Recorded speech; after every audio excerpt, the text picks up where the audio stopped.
এখানে এ ছবির লোকেরা অনেক দূর যাচ্ছে।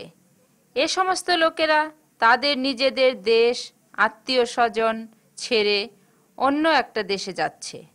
অব্রাহাম নামে একজন লোককে ঈশ্বর বলেছিলেন যে তিনি তাকে বাস করার জন্যে এক নূতন দেশ দেবেন।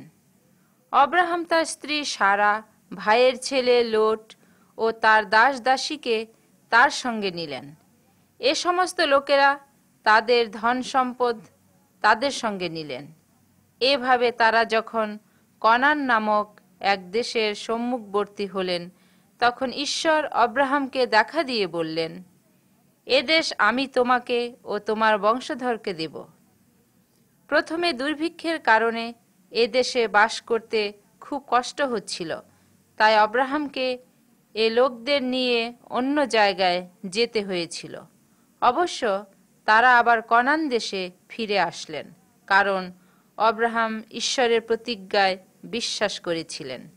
ঈশ্বরের সঙ্গে অবস্থিতি করলে তিনি আমাদের এক নূতন জীবন দানের প্রতিজ্ঞা করেছেন, কিন্তু এ প্রতিজ্ঞা অনুসারে নূতন জীবন পেতে হলে তার বাধ্য হতে হবে।